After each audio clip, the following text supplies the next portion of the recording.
blood, but I also love Chinese women and fried chicken. At this point in time, today, whatever today's date is, I don't really know, nor do I care. It's been a long day. I claim to be Nigganeese. Yes. There's a difference between Blackaneese and Nigganeese. Yes. Yes.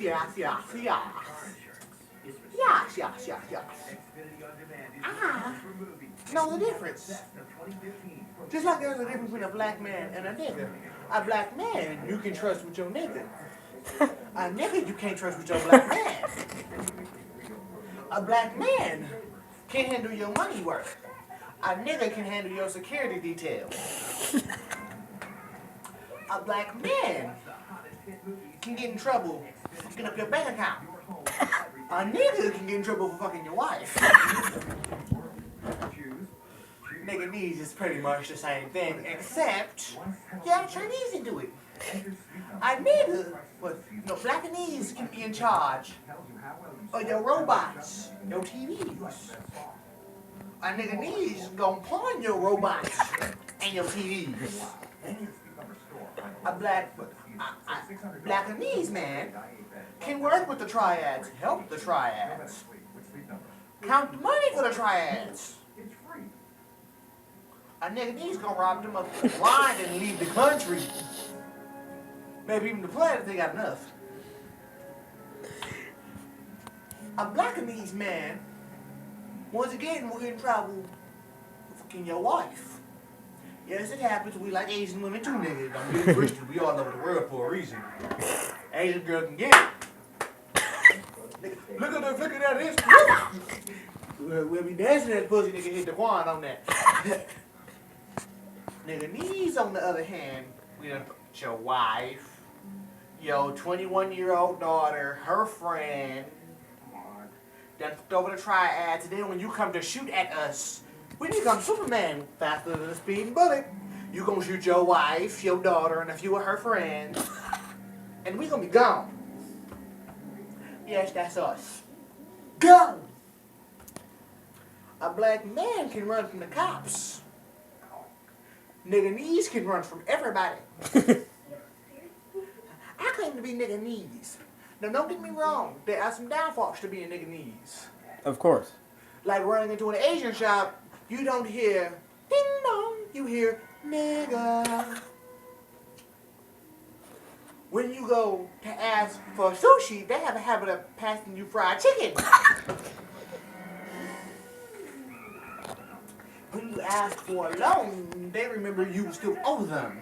There are some downfalls to being Nigganeese. But the plus side to that would be, since you always guilty of some shit, you ain't got to worry about walking on the straight and narrow. You can smack a hooker and get away with it. You're already black. You can go ahead and eat up all the rice, as long as you make some fried chicken to go with it. What happened? He's Nigganeese. It's okay. He's going to do that always. You can always do something and claim it's on you and blame your nationality. Say they're racist. You're black. I'm Nigganeese. Wow. You can get away with a lot more stuff. Is there any questions for the class on what the difference between Nigganeese and Blackaneese is? What about you, boy? You got one? I don't know. Okay. What's the difference between Blackaneese and the other thing in football? Nigganeese will outrun everyone on the field and snatch gold chains. Blackaneese will just outrun everyone on the field. Nigganeese will hack into the server and shave points to win a gambling debt. Nigganeese will just take the punishment. Blackaneese. Blackaneese don't get piss tested. Nigganeese do. He's on steroids. Nope, nigga, but you might find 6, 7, 8 grams of weed. Maybe some Chinese Molly. Couple white women, you know you are what you eat. And don't be surprised if you find your daughter. We ate her too. Nigga, I understand why y'all live to be 80 and 90 with flavors like that to get it popping in the kitchen. I live good too. At least till you shoot me. When it comes to Blackaneese, they're fair. Nigganeese, you just got to catch us sticking up. It don't happen often, but it happens. Go to Japan and watch how many black people are on the soccer field. That one black guy piss testing. He ain't supposed to be there. You know he ain't supposed to be there. That's like a nigga in the forest. He don't go. Shit, if you are what you eat, every married that motherfucker gonna have gout, high cholesterol, a drinking addiction, gambling problems, debt. Nigganeese, if you Nigganeese, you ain't got to worry about that because you don't get caught. You know how fast we run, how high we jump, we's niggas. The only difference is now we're smart niggas. That's Nigganeese. Why do you think there aren't as many black people in hockey as there are in, like, basketball, football, hell, even soccer? That's because niggas, they let y'all fight in hockey for a couple seconds.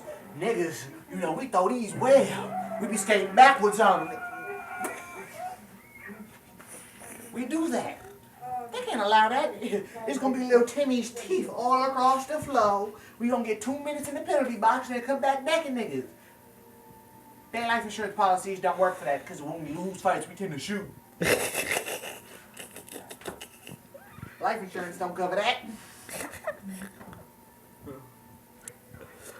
Alright. You will get dropped from your policy.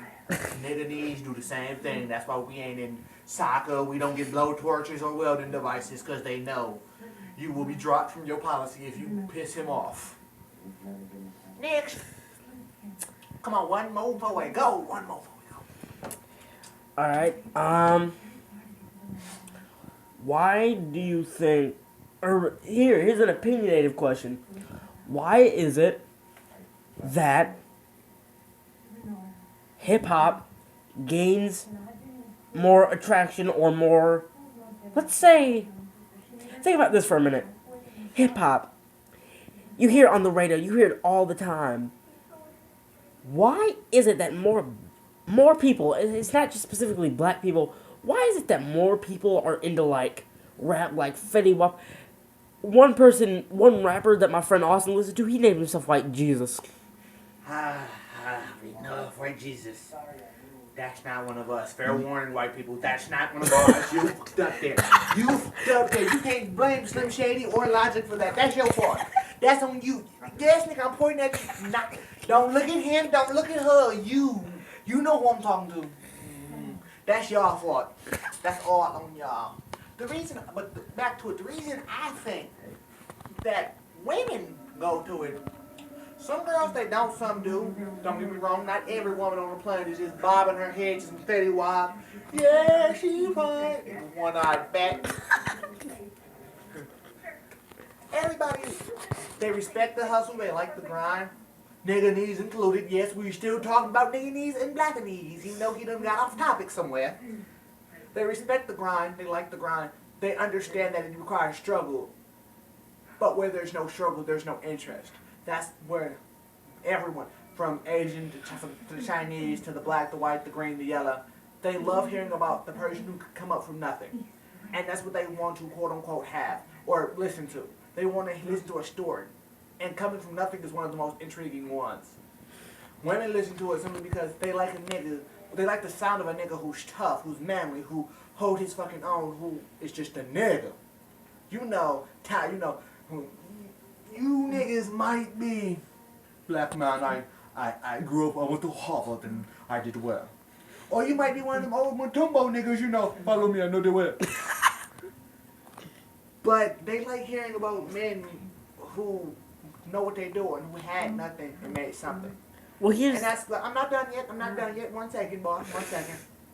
And then, for niggas, since they have nothing real interesting about themselves, nothing's happened to them, nothing really stuck with them, they don't know how to do anything, so they live vicariously through the music, pretending or taking on the ideology of who they listen to. Like people who grow up with crap tons of money, they grow up listening to Fetty Wap, Lil Wayne, Eminem. They grow up thinking they're thugs when they're not. They don't have a real story like that. And that's just who they are. I'm not saying that that's all everybody. I'm not saying that that's most people. I'm saying that from around the world, everyone respects the struggle, respects the grind, respects the person who can come up from nothing to be something. And because of that, everyone's music personifies who they are. If you're a punk rocker, it's because what they're singing about, what they're talking about, you either want to relate to so bad or you just do.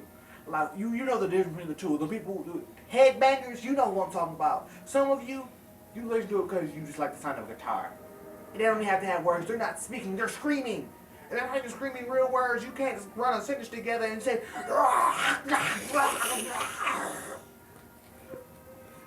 the fuck? Those are the people who have nothing. But those are people who just want to be rockers so bad. But those people who, like, they listen to it and they can bob their head like they're listening to hip hop. They hear the words, they hear the music. But more so than that, they hear a message, they hear themselves in it. Just like with readers. Music is nothing more than a book, a poem, a song, but slowed down to a beat. With that, it's the same thing as reading a book. Like, for those people who love Percy Jackson and the Olympians or Heroes of Olympus, look at you and Nico D'Angelo. Look at you and Nico. Look at you and Percy. You cling to a person that idealizes who you are. They become more human and they express who you are into their own behavior. And people love people like that. And that's, some people, they want to be thugs so bad they try their hardest to be thugs. They listen to music like that. But a real thug, he can be at home.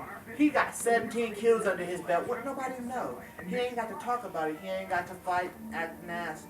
He simply sits back and he could be listening to Trey songs or one of the softest niggas. He could be listening to White Jesus. He could be listening to Marshmallow Mango for all we care. He's still a thug, don't get it twisted. But because he knows who he is, what he is, and how he is, he doesn't need to idolize someone else. He knows his history, he knows who he is, and that makes him himself. Music, the reason people cling to rap music is because they want to cling to the grind. They want to have a grind like that. They want to become nothing and go up to something. Or cocky people, they should believe they're like that when they're not. Yeah. And music, especially rap music, it's become the thing because for so long that's what life was about. That was the main purpose of life, to make something out of nothing. And that's all rap music idolizes now. Except if you look at it, a lot more of the, like Fetty Wap, he talks about how he had to sell crack and how he had to get somewhere. And now at this point he's just showing off. I got money, I got Rari, I got this, that, and the other, and I'm fucking your wife. That's what he does. But at first he was talking about who he was and what he went through. If you go back and look at, what was his name? August Aslini? I can't pronounce his name. August Aslini, yeah. Whatever, I can't pronounce his name. Go back and listen to his song Testify. And yes, I'm giving you an item. Go listen to it because he's telling you about how he got thrown out by his mother. How he didn't have any friends. How everyone was telling him, do this, do that. But he was like, man, I can sell weed, I can sell rock and make more money, whatever. And his brother is like, dude, try with the music. You know you got talent. Do something with it. I'm just saying, you have to actually listen to it and look at it. Every person who listens to music isn't about that life. Music is different for every person, but you can tell the difference. A person who's listening to hardcore rap music and banging his head trying to be a thug so bad he's not a thug. The ones who can sit back and say nothing, no matter what he's listening to. Those are the ones to be afraid of, because those are the real gangsters. Those are the ones who don't have to speak and be loud. They know what they're doing. Well, this is your boy. This is the king, not the boy. I'm the only heir to the throne, the Black King. Well, follow me on YouTube, and I'll be making more videos, maybe, possibly, yeah.